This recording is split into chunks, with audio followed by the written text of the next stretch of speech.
नमस्कार दोस्तों, आपके अपने यूट्यूब चैनल जयसिस क्लासेस में आपका फिर से स्वागत है। दोस्तों, हम लोगों की फीडर की क्लासेस चल रही थी जिसमें हम लोग इम्पोर्टेंट क्वेश्चंस देख रहे थे। हम लोगों ने सेफ्टी के 50 क्वेश्चंस कर लिए थे दोस्तों। आज हम लोग दोस्तों इसके टूल्स से रिलेटेड क्वेश्चंस देखते हैं दोस्तों, जो आपका दूसरा टॉपिक है। तो टूल्स का ये दोस्तों पहला क्वेश्चन देखते हैं हम लोग। पहला दिया है आपका, फिटर शॉप में जॉब पर किसी भी प्रकार की संक्रिया से करने से पहले आपको क्या करना चाहिए। तो दोस्तों, आप कटिंग करें या छिद्र करें, मार्किंग करें या ये सभी करें। तो दोस्तों, इसमें आपको सबसे पहले फिटर शॉप में आप जब भी आप कार्य करते हैं तो आपको सबसे पहले जो मार्किंग जो होती है, सबसे पहले मार्किंग करना जरूरी होता है दोस्तों। तो option number B is right answer, क्योंकि बिना मार्किंग के आप ना तो कोई भी प्रॉपर कटिंग कर सकते हैं, ना उसमें ड्रिलिंग होल वगैरह कर सकते हैं, या ना ही कोई ऑपरेशन कर सकते हैं। ठीक है दोस्तों, तो सबसे पहले जो ऑप्शन होता है आपके पास जो मार्किंग का ही रहता है दोस्तों, चिन्ह करना। ठीक है ना। क्वेश्चन नंबर 2 दिया है, वक्र कर्व्ड सरफेस अर्थात वक्र सतहों को मापने के लिए किस प्रकार का रूल प्रयोग में लिया जाता है। तो क्वेश्चन नंबर 2 जो दिया है आपका, उसमें कर्व्ड सरफेस आ गई अपने पास में मान लो, तो उसमें आपको जो लचीला स्टील रूल का प्रयोग करना चाहिए कर्व्ड के लिए। क्वेश्चन नंबर 3 देखते हैं दोस्तों। ये एक चेकिंग टूल है जिसकी सहायता से समकोण की फर्क करते हैं। दिया गया कथन निम्नलिखित में से कौन से टूल या औजार से संबंधित है। दोस्तों, हम लोग जानते हैं कि ये एक अपना चेकिंग टूल है जो 90 डिग्री एंगल को देखता है। तो ये आपका जो एंगल है, ये आपका दोस्तों 90 डिग्री होता है। तो इसमें आपको ये 90 डिग्री जो एंगल होता है, इसकी सहायता से हम लोग जो है समकोण की जांच कर सकते हैं। तो इसका राइट आंसर दोस्तों ट्राई स्क्वायर होता है। Option number 1 is right answer, try square. Question number 4, machine shop में निम्न में से किस ट्राई स्क्वायर को प्रयोग में लाया जाता है। क्वेश्चन नंबर 4 में राइट आंसर है दोस्तों आपका मास्टर ट्राई स्क्वायर का प्रयोग किया जाता है। क्वेश्चन नंबर 5, मीटरी प्रणाली में डेप्थ माइक्रोमीटर की अल्पतमांक होती है, अर्थात उसका लिस्ट काउंट क्या होता है दोस्तों। तो राइट आंसर है 0.01, 1 इज राइट आंसर।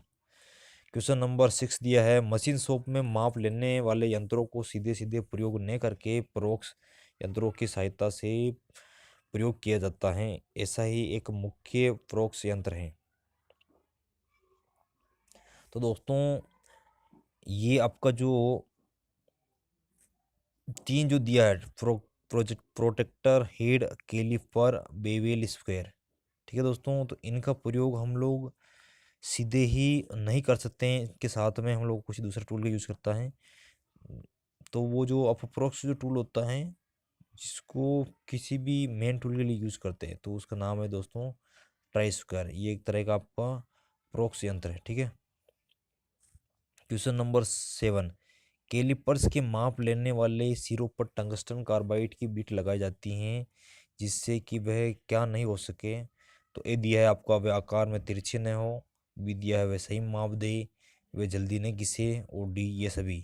तो दोस्तों, कार्बाइड का जो प्रयोग करते हैं दोस्तों, वो जल्दी ना घिसने के लिए प्रयोग करते हैं। तो option number C is right answer. Question number 8, vernier calipers के द्वारा किस प्रकार की माप ली जा सकती हैं। तो दोस्तों, वर्नियर कैलिपर्स के द्वारा आप लोग बाहरी माप ले सकते हैं, गहराई की माप ले सकते हैं, और आंतरिक माप ले सकते हैं। कि दोस्तों, ये आपका ये कोई पात्र है, ठीक है दोस्तों, बेलनाकार। तो इसमें आपकी इसकी गहराई ले सकते हैं, इससे इसकी जो ये आउटर डायमीटर है वो ले सकते हैं, और आपका जो ये इनर डायमीटर है इसको भी आप लोग चेक कर सकते हैं। तो इसमें आपका सारा हो गया दोस्तों, बाहरी माप, गहराई की माप और आंतरिक माप, ये सभी किसी भी आप वर्नियर कैलिपर्स के द्वारा ले सकते हैं। क्वेश्चन नंबर 9, डायल कैलिपर्स में अन्य कैलिपर्स की अपेक्षा मुख्य विशेषता है। तो तो दोस्तों, इसमें आपका जो बी दिया है, वर्नियर स्केल के स्थान पर डायल गेज लगा होना। जैसा कि दोस्तों नाम से ही स्पष्ट है दोस्तों, इसमें डायल कैलिपर्स दिया है और वर्नियर इसमें नहीं दिया है। तो आपका जो वर्नियर के जो स्थान पर, वर्नियर जो स्केल होती है उसके स्थान पर आपका ये एक तरह से डायल लगा रहता है, जो आपको डायल पर उसकी रीडिंग दिखाता है। तो डायल कैलिपर्स में अन्य कैलिपर्स की अपेक्षा डायल गेज लगा होता है। क्वेश्चन नंबर 10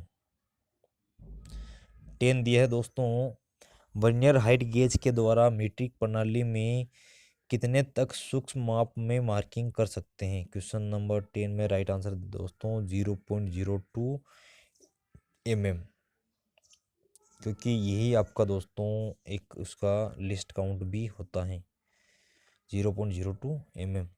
क्वेश्चन नंबर 11 देखते हैं दोस्तों, जेनिक कैलिपर्स को अन्य किस नाम से भी जाना जाता है? तो जेनिक कैलिपर्स को हर्माफ्रोडाइट कैलिपर्स या ओटलॉक कैलिपर्स दोनों के नाम से भी जाना जाता है। तो option number C is right answer. Question number 12, vernier depth gauge का प्रयोग किसके लिए प्रयोग किया जाता है? किसी जॉब की गहराई या नापने के लिए भी दिया है, किसी जॉब के बोर की लंबाई मापने के लिए, और सी दिया है और भी दोनों। तो दोस्तों डेप्थ गेज मतलब गहराई तो आपकी हो ही गई, और किसी जॉब का उससे बोर भी इससे माप सकते हैं। तो option number C is right answer दोस्तों, ए एंड बी।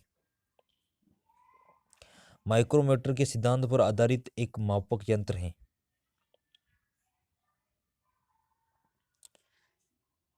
तो दोस्तों इसमें आपका मापक यंत्र कौन सा है? क्वेश्चन नंबर 13 में आपका राइट आंसर है दोस्तों, माइक्रोमीटर जो आपका दिया है दोस्तों वो किसके सिद्धांत पर आधारित एक मापक यंत्र है दोस्तों? तो वो आपका माइक्रोमीटर में आपका नट और बोल्ट दोनों होता है, तो ये दोनों के सिद्धांत पर आधारित होता है। ए और बी दोनों राइट आंसर है। क्वेश्चन नंबर 14 दिया हुआ है कि निम्नलिखित सूचियों को सुमेलित करना है। इसमें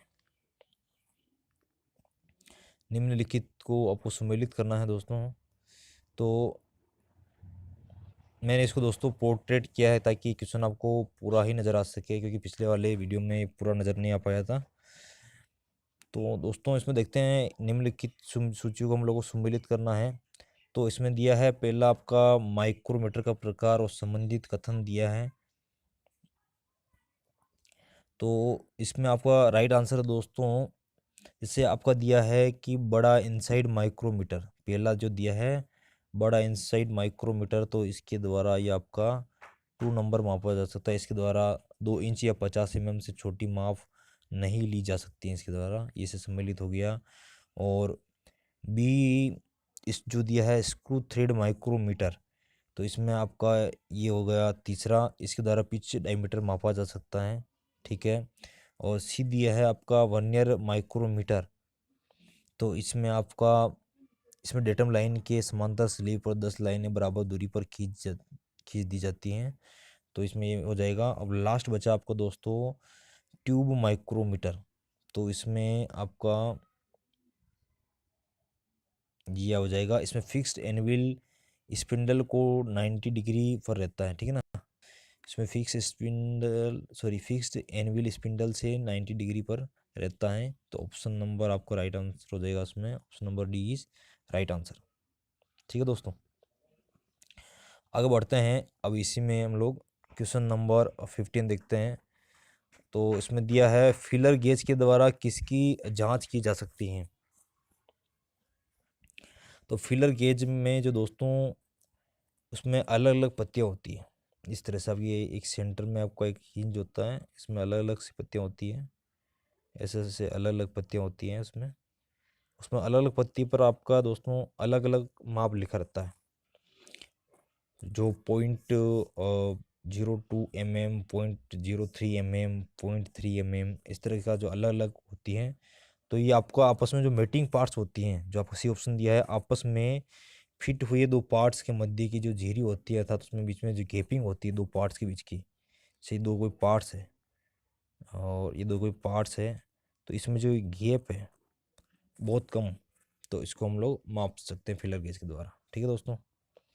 जो अपन इंजन की टेस्टिंग में जो टेपेड सेट वगैरह करते हैं तो उसमें फिलर गेज का प्रयोग किया जाता है, क्योंकि उसमें बहुत ही कम में उनकी जो इनलेट और आउटलेट वाल्व जो होते हैं उनका फिलर गेज द्वारा चेकिंग की जाती है। क्वेश्चन नंबर 16 देखते हैं दोस्तों। इसको भी हम लोगों को पोर्ट्रेट करना पड़ेगा दोस्तों, कि दिया है आपका निम्न को सुमेलित करना है दोस्तों आपको। तो इसमें आपको सुमेलित करना है कि कौन किसका कार्य क्या है। तो ये जो दिया है गैप गेज, तो इसमें आपका पहले ऑप्शन सही है। इस गेज को कार्य करते समय जॉब के साइज की जांच करने के लिए प्रयोग किया जाता है, तो ऑप्शन नंबर 1 इसमें सही है। दूसरा दिया है रेडियस गेज। रेडियस गेज का प्रयोग करते इस गेज को फिलेट गेज के नाम से भी जाना जाता है, तो इसमें डी हो जाएगा सही। और सी हो जाएगा आपका स्मॉल होल गेज। तो इसमें इस गेज के द्वारा 3.2 mm से 12.7 mm तक के व्यास के छिद्रों की माप कर सकते हैं, तो उसमें सी में थर्ड हो जाएगा। और डी आपका जो है स्क्रू पेज गेज, इसमें आपका बचा 2 राइट है। तो इस गेज में कई फ्लैट ब्लेड होते हैं, तो इसमें आपका ये 2 नंबर राइट हो जाएगा। तो इस तरह से दोस्तों आपका ऑप्शन नंबर बी आपका राइट आंसर है। आगे बढ़ते हैं दोस्तों, क्वेश्चन नंबर 17 की ओर देखते हैं। धातु पर खींची गई लाइनें ठीक से दिखाई नहीं देती हैं। क्वेश्चन दिया है आपका, धातु पर खींची गई लाइनें ठीक से दिखाई नहीं देती हैं, तो इसके लिए जो ऊपर कोई मार्किंग मीडिया चिन्ह मीडिया लगा दिया जाता है, तो धातु पर चिन्ह करने के लिए निम्न में से कौन सा मार्किंग मीडिया का प्रयोग किया जाता है। तो दोस्तों क्वेश्चन नंबर 17 में आपका जो मार्किंग मीडिया प्रयोग किया जाता है उसमें आपका सफ़ेद, रंगाई, पर्शियन ब्लू, नीला तोता, इन सभी का प्रयोग किया जाता है। 17 में डी राइट है। क्वेश्चन नंबर 18 दिया है, किसी जॉब को किसी विशेष एंगल पर सहारा देने के लिए जॉब को नट बोल्ट की सहायता से किस पर क्लैंप कर दिया जाता है। तो दोस्तों एंगल पर सहारा देने के लिए हम लोग को एंगल प्लेट पर जो है नट बोल्ट की सहायता से कस दिया जाता है। क्वेश्चन नंबर 19 धातु की सतह पर लाइन खींचने के लिए निम्न में से किसका प्रयोग किया जाता है। तो धातु पर हम लोग चुंबकीय ब्लो की सहायता भी नहीं कर सकते हैं, ट्रेम्बल की सहायता भी नहीं कर सकते हैं, और सभी में से कोई नहीं, ये भी सही नहीं है। तो स्क्राइबर की सहायता से हम लोग धातु पर लाइनें खींच सकते हैं। क्वेश्चन नंबर 20 में दिया है कि मार्किंग ब्लॉक का प्रयोग किसी जॉब की एक साइड के लिए या उसके समांतर विभिन्न ऊंचाइयों पर समांतर लाइनें खींचने के लिए किया जाता है, तो इस किससे नाम से भी जाना जाता है, मतलब इसका दूसरा नाम क्या है। तो क्वेश्चन नंबर 20 में इसको सरफेस गेज या स्क्राइबिंग ब्लॉक भी कहा जाता है, तो option number B is right answer. Sorry, C is right answer, A और बी दोनों। क्वेश्चन नंबर 21 मतलब सेमी परमानेंट अर्थात अस्थायी मार्किंग को स्थायी बनाने के लिए किसका प्रयोग किया जाता है। तो अब लोग सभी लोग जानते हैं दोस्तों, पंच की सहायता से मेटल पर किसी भी मार्किंग को आप परमानेंट कर सकते हैं। क्वेश्चन नंबर 22 में दिया है दोस्तों, इसको आपको सूचियों सम्मिलित करना है कि आपको ये 3 ही डॉट पंच, सेंटर पंच और प्रीक पंच दिया है दोस्तों, तो इसमें किसमें कौन सा शामिल है। तो इसमें आपका दोस्तों पहला जो डॉट पंच है, डॉट पंच में आपका दोस्तों 60 डिग्री रहता है, और सेंटर पंच जो है उसमें आपका दोस्तों 90 डिग्री का एंगल रहता है, ठीक है। और प्रिक पंच में आपका दोस्तों 30 डिग्री का एंगल रहता है। तो ए, सी और बी, तो इसका राइट आंसर है option number C is right answer दोस्तों। इसमें आपको दोस्तों ट्रिक से भी याद कर सकते हैं, जैसे आपका सेंटर का हो गया सी, ठीक है, और डॉट पंच का डी और प्रिक पंच का पी। तो सेंटर पंच में आपका ज़्यादा है और डॉट पंच में उससे आपका कम है और प्रिक पंच में और कम है, तो सी डी पी आप जो है याद कर सकते हैं दोस्तों, ठीक है।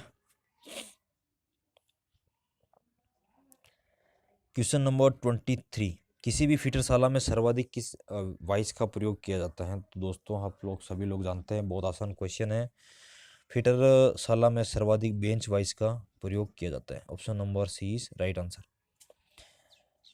24 दिया है, लोहकारी शोप में अर्थात मेटल शोप में धातु को पीटने या फोर्स करने जैसे कार्यों में कौन से हथौड़ों या हैमर का प्रयोग किया जाता है? तो दोस्तों अब पता है कि फोर्स करने पीटने के लिए आपको भारी हैमर का प्रयोग ही करना पड़ेगा। तो दोस्तों गन और स्लेज हैमर दोनों ही चाहिए आपको, और बी और सी आपका दोनों प्रयोग किया जाता है।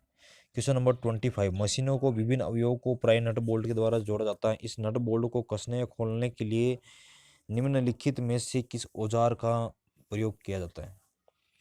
दोस्तों रेंच का प्रयोग, स्पिनर या पन्ना का प्रयोग किया जाता है। तो ऑप्शन नंबर डी आप राइट आंसर है। स्पिनर और पन्ना आपका एक ही हो गया, रेंच एक अलग टूल होता है दोस्तों। तो इन सभी का आप प्रयोग नट और बोल्ट को खोलने के लिए कर सकते हैं। तो दोस्तों यहाँ तक आपके जो है 25 क्वेश्चन जो है इस टूल्स के हो चुके हैं। तो हम लोग दोस्तों नेक्स्ट वीडियो में 26 से स्टार्ट करेंगे। तो आज दोस्तों इस वीडियो में बस इतना ही। इस वीडियो को लाइक करें, शेयर करें और इस चैनल जय क्लासेस को सब्सक्राइब करें। धन्यवाद दोस्तों।